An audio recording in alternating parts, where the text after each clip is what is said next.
thinking that, my mom was there, and no one was home. So I got the bright idea of, well, I'm gonna get in this house, the house is locked. So I break into my own parents' house, and I steal money from them.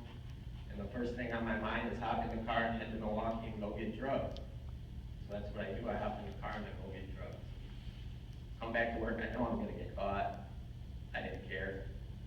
So I'm at work, and 2 police officers come to my job and question me, were you at your parents' house today? No, I wasn't. Oh, really? Why is your arm all cut up and the window you broke? Oh, that's why I scratched at work, making all these excuses. And,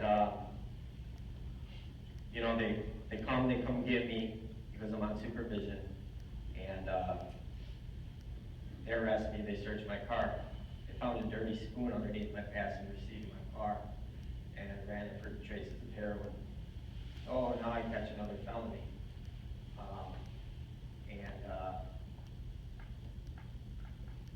So I have new charges. I get revoked for the 2 years I'm on supervision, so I'm going back to prison for 2 years. And, at the time, I started feeling sorry for myself, not really worrying about what I was putting my parents through. Yeah, I felt bad about it, but I never really looked at it from an outside perspective. It was always about myself. So I went to prison, did 2 years, and same thing,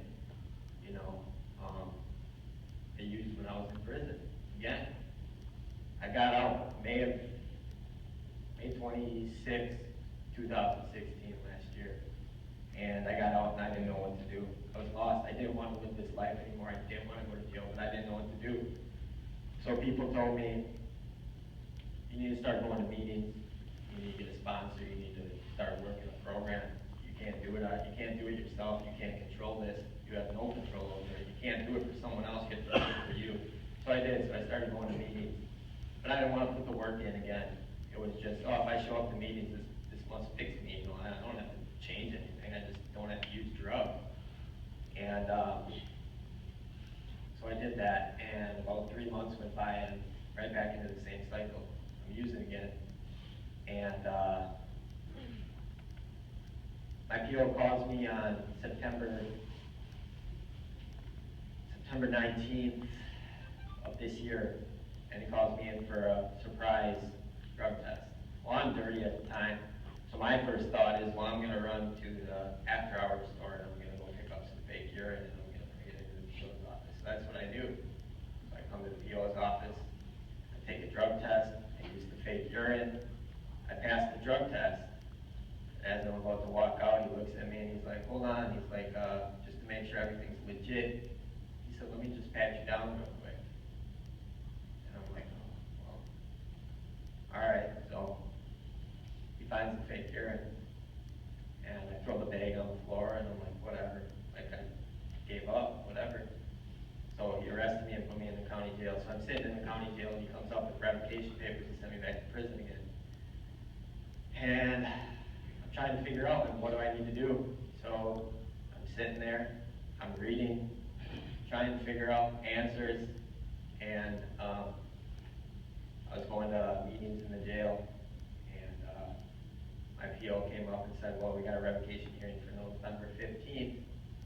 And when he came up, I pretty much broke down to him and was like, I need help. I don't want to live like this anymore. I don't know what to do, but I need help.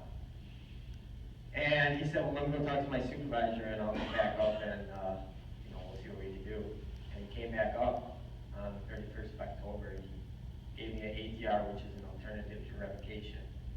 And he sent me out to Nova in Oshkosh, which is a 28-day inpatient treatment. And after I completed Nova, I was to go to the Exodus house in Kewaskum. That's where I'm at right now. I'm in the Exodus house. So I went to Nova. I completed Nova, and I fought it for the first 2 weeks I was at Nova. I was still like, okay, I'll get my life back. I'll figure out how to do this. And they broke me down there, and it was like, you can't control this. Like, you need to look at yourself, be honest with yourself, tell yourself what the real problem is, and you need to ask for help. Like, you can't do this alone. And so I started thinking about it, and really got pointed out how selfish I was. Everything revolved around me. I didn't care about anyone else I was hurting. I didn't care about my family. It was all about And I think what helped me with that process is when I got to know them, my parents separated from me. I didn't have contact with them as much as I hated it. They were not there. And I respect their decision today because that's what they had to do. I was dragging them on this roller coaster with me for so long, and so many other people in my life, that they had to let go because they were sick and tired of what I was doing. And that hurt me, but at the same time, it's been the best thing for me to separate. And it's slowly coming back, but you know, I've learned through Nova and the Exodus House that I need to be honest with myself, and if I really want to be clean and sober, there's a way to do it, and it's not in my own head. You know, I don't know. I don't know what to do, and I've been told that's a good spot for me, because if I don't know, I ask for help. And when I ask for help and have someone else grab my hand and show me, I can do it with other people. I can't do it by myself. And there's people in this room right now that have helped me gotten to where I'm at today. And you know, I'm starting to become happy again with myself. And that was a big thing. I hated myself. Self-pity. I was disgusted with everything I was doing, and I had no hope. I had no hope. And today I do have hope. And I find some happiness, and every day I'm sober is a successful day, whatever else happens in my life.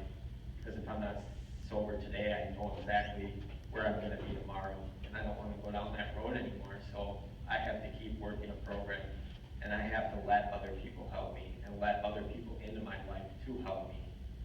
And you know, it's a road, and days I struggle, but I got people around me that can pull me out of my funk, and you know, that's something that I'm grateful for today, because I always chose to do it my way, and when I do it my way, it doesn't turn out well.